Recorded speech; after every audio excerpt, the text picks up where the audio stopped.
মার্কিন president Donald ট্রাম্পের নির্বাহী আদেশে বাংলাদেশের পণ্যের উপর পাল্টা শুল্ক পূর্ব ঘোষিত 35% থেকে কমিয়ে 20% নির্ধারণ করা হয়েছে। বাংলাদেশের অন্তর্বর্তী সরকার এই পদক্ষেপকে বিরাট সাফল্য এবং ঐতিহাসিক কূটনৈতিক বিজয় হিসেবে দাবি করছে।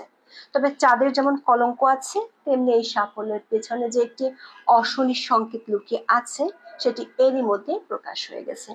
কারণ এই সাফল্য পেতে ডক্টর ইউনূসের সরকার নিজেদের আওতার বাইরে গিয়ে যুক্তরাষ্ট্রকে এমন কিছু সুবিধা দিয়েছে যেগুলো তারা গোপন রাখছে, যাকে বলা হচ্ছে একটি গোপন চুক্তি বা নন ডিসক্লোজার এগ্রিমেন্ট কিংবা এনজিএ। প্রশ্ন উঠেছে, এই চুক্তি কি কেবল গোপনীয়তার বিষয় নাকি এর আড়ালে বাংলাদেশের সার্বভৌমত্ব ও দীর্ঘমেয়াদী স্বার্থের উপর কোনো প্রভাব রয়েছে? এই দ্বিমুখী পরিস্থিতি একটি মৌলিক প্রশ্ন তুলে ধরে, সেটি হলো এটি কি কেবল একটি অর্থনৈতিক বিজয় নাকি এর পেছনে বাংলাদেশের কোনো বড় ছাড় রয়েছে যেটিতে বাংলাদেশ হবে একটি কলোনির মতো। বিস্তারিত জানতে চলুন যাওয়া যাক বিশ্লেষণে।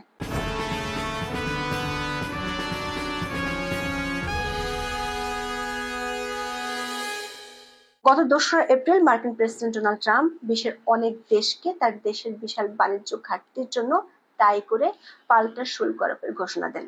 এর আওতায় বাংলাদেশের পণ্যের উপর 37% পর্যন্ত শুল্ক বসানোর হুমকি দেওয়া হয়েছিল।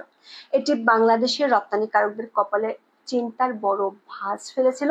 3 মাস ধরে মার্কিন বাণিজ্য দপ্তরের সঙ্গে বাংলাদেশের দফায় দফায় আলোচনা চলে। বাণিজ্য ঘাটতি কমাতে নানা প্রতিশ্রুতি ও ছাড় দেওয়া হয় বাংলাদেশের পক্ষ থেকে। অবশেষে 1 আগস্ট প্রেসিডেন্ট ডোনাল্ড ট্রাম্পের নির্বাহী আদেশে এই পাল্টা শুল্ক 35% থেকে কমিয়ে 20% নির্ধারণ করা হয়েছে। এই নতুন শুল্ক হার 7 আগস্ট থেকে কার্যকর হচ্ছে।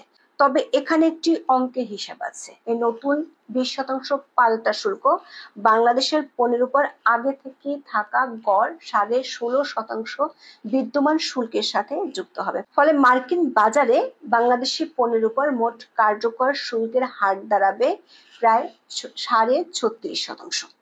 গত বছর এটি ছিল গড়ে 15%, অর্থাৎ শুল্ক কমলেও এটি আগের তুলনায় সামগ্রিক শুল্কের একটি উল্লেখযোগ্য বৃদ্ধি।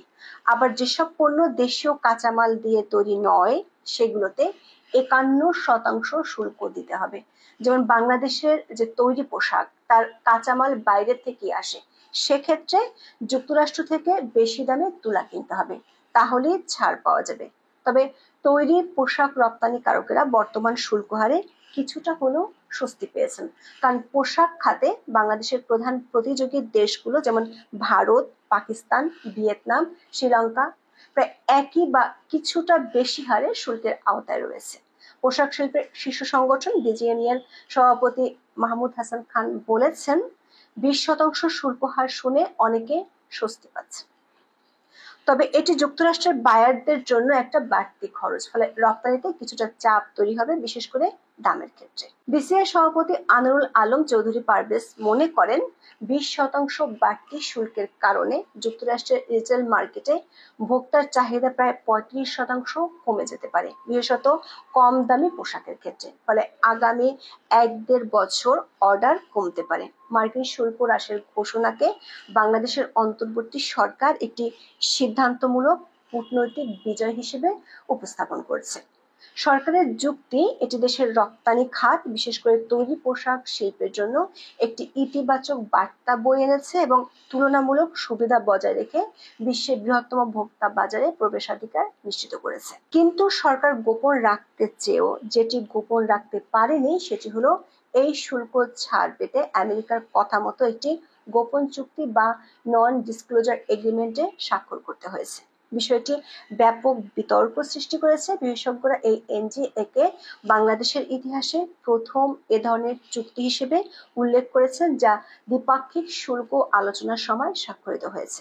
South Asian network in economic modelling এর নির্বাহী পরিচালক সেলিম রায়হান এবং সেন্টার ফর পলিসি ডায়ালগের বিশিষ্ট ফেলো ডক্টর দেবপ্রিয় ভট্টাচার্য বলেছেন, এই ধরনের চুক্তি অতীতে কখনোই হয়নি। যদিও অন্তর্বর্তী সরকারের পক্ষ থেকে বলা হয়েছে যে আলোচনায় দেশের স্বার্থকে অগ্রাধিকার দেওয়া হয়েছে এবং গোপন চুক্তি হয়নি।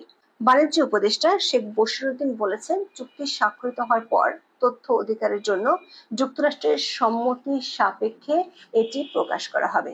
তিনি বলেছেন সেখানে দেশের স্বার্থবিরোধী আসলে কিছু নেই, কিন্তু তার বক্তব্য থেকে একটি প্রশ্ন উঠেছে। বাণিজ্য উপদেষ্টা বলেছেন যুক্তরাষ্ট্র যখন তাদের চুক্তির মূল নিয়ামক হিসেবে নিজস্ব নিরাপত্তাকে বেছে নিয়েছে তখন আলোচনার গোপনীয়তার শর্ত থাকা অবশ্যম্ভাবী। তার মানে বাংলাদেশ সরকার যুক্তরাষ্ট্রের স্বার্থকেই বড় করে দেখছে। যুক্তরাষ্ট্রের স্বার্থ রক্ষার জন্য যা কিছু সরকার করবে তা জানার অধিকার বাংলাদেশের মানুষের নেই। দর্শক, এনডিএ হলো আইনত বাধ্যতামূলক চুক্তি যা সংবেদনশীল তথ্য গোপন রাখতে বাধ্য করে। শক্তির দিক থেকে মার্কিন যুক্তরাষ্ট্রের সাথে বাংলাদেশের পার্থক্য আকাশ পাতাল। এই ক্ষমতার ভারসাম্যহীনতার কারণে ভবিষ্যতে এনডিএ শর্তাবলী থেকে উদ্ভূত যে কোনো বিরোধে বাংলাদেশ একটি অসুবিধাজনক অবস্থানে থাকতে পারে। তাতে বড় বিপদে পড়ার আশঙ্কা রয়েছে পরবর্তী সরকারকে। সমালোচকরা যুক্তি দিচ্ছেন যে এই চুক্তি বাংলাদেশের সার্বভৌমত্বকে ক্ষুণ্ণ করতে পারে। চুক্তিটি একটি বিদেশি শক্তিকে বাংলাদেশের সামরিক ক্রয়, ডিজিটাল নীতি, বন্দর নিরাপত্তা, কৃষি মান এবং আইনি কাঠামো নিয়ন্ত্রণ করার সুযোগ করে দিচ্ছে। বিশেষ করে এরই মধ্যে লিক হওয়া গোপন চুক্তির শর্ত অনুযায়ী আমেরিকার পছন্দ নয় এমন কোনো দেশের সাথে বাণিজ্য করতে পারবে না বাংলাদেশ। তার মানে কি বাংলাদেশ আমেরিকার একটি অর্থনৈতিক উপনিবেশ হয়ে যাচ্ছে? আর ইউনূস সরকারের করা গোপন চুক্তিটি তার দলিল। এটি কি একটি কৌশলগত ব্ল্যাকমেইল নয়? সবচেয়ে উদ্বেগজনক দিক হলো চুক্তিতে এমন একটি ধারা রয়েছে যা বাংলাদেশের মার্কিন যুক্তরাষ্ট্রের আরোপিত যে কোনো নিষেধাজ্ঞার সাথে সঙ্গতিপূর্ণ হতে বাধ্য করবে। এর অর্থ হতে পারে রাশিয়া বা ইরানের মতো দেশগুলোর সাথে বাণিজ্য সম্পর্ক ছিন্ন করা, যা বাংলাদেশের দীর্ঘদিনের সবার সাথে বন্ধুত্ব, কারোর প্রতি বিদ্বেষ নয়, পররাষ্ট্রনীতিকে হুমকির মুখে ফেলে দিবে।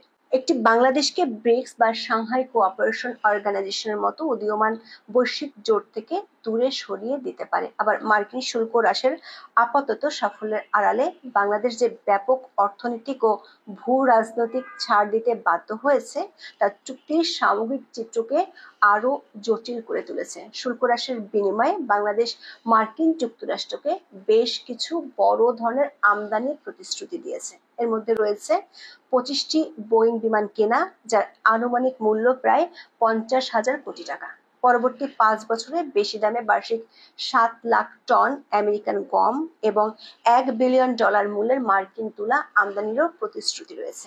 এছাড়া মার্কিন এলএনজি, ওষুধ, মূলধনী যন্ত্রপাতি, রাসায়নিক এবং অন্যান্য কৃষি পণ্য আমেরিকার চাহিদা মতো কিনতে হবে। এই ক্রয় প্রতিশ্রুতিগুলোর অর্থনৈতিক ব্যয় এবং যৌক্তিকতা নিয়ে প্রশ্ন উঠেছে। অর্থনীতিবিদ মোস্তাফিজুর রহমান বলেছেন, ইউক্রেন থেকে গম আনলে বা মধ্যপ্রাচ্য থেকে এলএনজি আনলে খরচ কম পড়তো। দর্শকের ছাড়গুলো দিয়ে বাংলাদেশ হয়তো আপাত দৃষ্টিতে শুল্ক হ্রাসের সুবিধা পেয়েছে, কিন্তু এর মধ্যে বাংলাদেশের মানুষকে গোপন অর্থনৈতিক মূল্য পরিশোধ করতে হবে। এটি কেবল বাণিজ্য ঘাটতি কমানোর জন্য মার্কিন যুক্তরাষ্ট্রের একটি কৌশলগত পদক্ষেপ, যেখানে বাংলাদেশের উপর অর্থনৈতিক বোঝা চাপিয়ে দেওয়া হলো। দর্শক, চুক্তিটিকে মার্কিন যুক্তরাষ্ট্রের ইন্দো প্যাসিফিক কৌশলের একটি অংশ হিসেবে দেখা হচ্ছে, যার লক্ষ্য এই অঞ্চলে কোনো একক শক্তির, বিশেষ করে চীনের আধিপত্য রোধ করা। চুক্তিটি বাংলাদেশকে চীন থেকে আমদানি কমাতে এবং মার্কিন আমদানি বাড়াতে বাধ্য করছে, বিশেষ করে সামরিক সরঞ্জাম থেকে শুরু করে সয়াবিন তেল পর্যন্ত।